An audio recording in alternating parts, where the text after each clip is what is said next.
¿Cómo andan? Acá estamos una vez más aprovechando los momentos libres para, nada, mientras mi marido hace una compra, yo hablo por acá. Así no desaparezco tanto y nada, y podemos estar un poco más conectadas, conectados, conectades.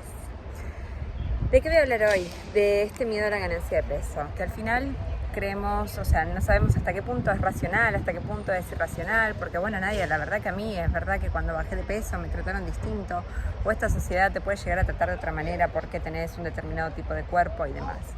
Entonces entender el miedo como que el miedo tiene dos niveles, el que es un poco racional, o sea, tú le puedes tener miedo, qué sé yo, no sé, a un perro, porque es verdad, el perro podría llegar a morderte, a un auto, porque es verdad, podrías tener un accidente, un montón de gente tiene accidentes en auto, pero no, eso no hace que te limite, o sea, no te limitas a este miedo irracional de no me subo más a un auto, ¿sí? Porque al final podríamos tenerle miedo a tantísimas cosas en esta vida.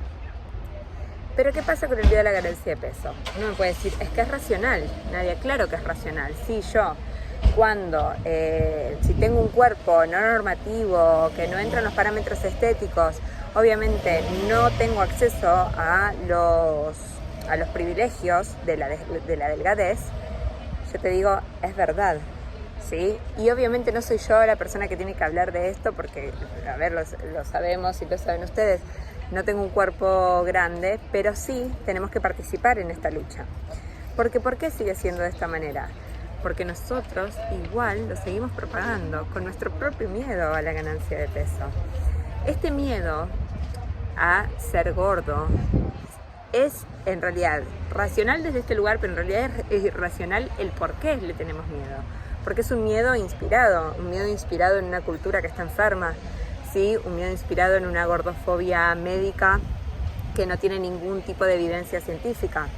Es un miedo inspirado en el terrorismo corporal que ejercen contra hombres, mujeres, sobre todo más con las mujeres, pero bueno, ya al final con todos. Entonces uno dice, bueno, pero está ahí y yo le sigo teniendo miedo. Sí, pero tenemos que empezar nosotros. Cada persona es la que va a ir haciendo el cambio. ¿Sí? Cada persona, gorda, flaca, alta, baja, independientemente de tu tamaño corporal, acá tenemos que empezar a hacer el cambio. ¿Qué significa este cambio? Empezar a actuar como si no tuviéramos miedo a la ganancia corporal, porque al final lo que estamos demostrando es que tenemos miedo a ser quizás como nuestro vecino, ¿sí? Como si tuviésemos miedo a ser negro, como si tuviésemos miedo a ser bajo, como si tuviésemos miedo a ser altos, como si tuviésemos miedo a ser flacos, ¿no? Que es una característica más de una persona, ¿sí? El tamaño corporal es una característica más, solamente que se tomó el grande hoy en día como una cosa que nosotros tenemos que trabajar a 1000 para poder evitar. Y después, que al final la única persona perjudicada es la persona que tiene esta gordofobia, este miedo a la ganancia de peso.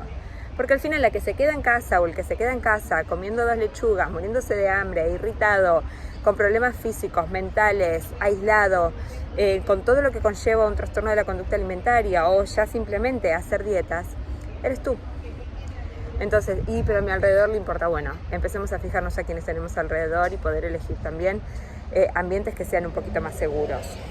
Pero de esta lucha empieza por casa, ¿sí? Porque sea, como vuelvo a decir, uno va a decir, ay, pero ella desde su corporalidad está diciendo, sí, bueno, pero desde mi corporalidad, mi miedo a la ganancia de peso, me podríamos decir robó de alguna manera más de 10 años de libertad alimentaria, de 1000 cosas que me he perdido.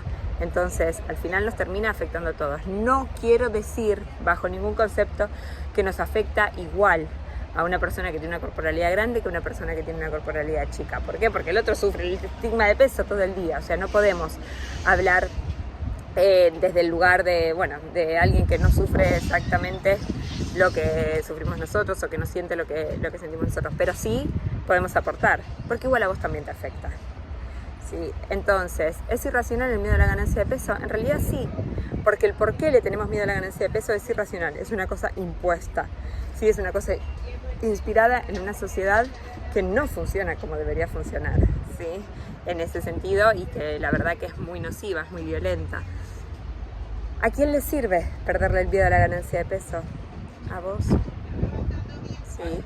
que después vas a ser mejor persona, seguro, que después vas a tener mejores relaciones, seguro, que después vas a poder vivir mucho más libremente en tu cuerpo, sí, pero entendé que este miedo que tenés, seguramente lo estás alimentando cada día a través de tus restricciones, a través de tus compensaciones, a través de el que no te guste tu cuerpo recuperado o en recuperación, ¿sí? Y empieza por nosotros que esto cambie, porque al final es una construcción mental, no es un peligro real. Sí, pero es un peligro real porque cuando yo voy a la tienda no encuentro ropa para mí, ok, pero si yo sigo manteniéndome, como decir, bueno, sí, bueno, ahora no se me viene un ejemplo a la cabeza, pero digo, si yo sigo pensando, bueno, pero es que el problema es mío porque en la tienda no hacen ropa para mí, van a seguir sin hacerla. ¿Se entiende lo que quiero decir? O sea, tenemos que poner nuestro grano de arena para que esto empiece a cambiar. Y de verdad, que la gente que te quiere no le va a importar si tenés más o menos abdominales, si tenés más o menos grasa, si tu brazo es más gordito, si es más flaquito, como fuese. Por eso desde ahí sí pasa a ser un miedo irracional, con el que tenemos que luchar cada día. Y de verdad que se puede ir, ¿sí? Que desde cualquier tipo de corporalidad podemos aceptar nuestro cuerpo, que vuelvo a decirlo de siempre, no quiere decir que nos encante, ¿sí? Quiere decir que lo aceptamos. Desde la aceptación, a ver, vamos a aceptar luego esto, no sé, tener mi barriga embarazada, vamos a aceptar tener las arrugas, vamos a aceptar ser gordos, ser flacos, que el cuerpo vaya cambiando, porque esa aceptación que no tiene que ver con que nos guste o no, pero tampoco nos condiciona la vida. Este miedo, al final, a quien condiciona la vida es a ti. Entonces, ¿es racional? ¿No es racional? Bueno, no, porque en qué está inspirado este miedo es en una sociedad enferma, ¿sí? Enferma de belleza, muchos intereses, una belleza inventada también porque es relativa. En fin, no me quiero ir mucho de tema, pero recordá que a quien le sirve perder el miedo a la ganancia de peso, a quien le sirve dejar de ver un cuerpo grande como algo negativo, es solamente a vos, ¿sí? ¿Y cómo empezás a perderle el miedo a todo esto? Dejando de restringir, aceptando tu cuerpo natural, sea cual sea, grande, pequeño, alto, bajo, negro, blanco, y de verdad que se vuelve real, porque yo trabajo con todo tipo de corporalidades y al final es lo que nosotros pensemos de eso y cómo actuemos en realidad en relación a eso. Todos los cuerpos son válidos y existen. La verdad que pasarte toda tu vida luchando contra tu forma corporal es agotador y sobre todo es eso, se te pasa la vida sin ningún tipo de sentido. Como estás hoy, está bien. Como estés mañana, también va a estar bien. Si estás teniendo acciones que hacen que restringas, que suprimas tu peso corporal, entonces empezá a eliminarlas porque si no vas a vivir toda tu vida atado y no te vale la pena.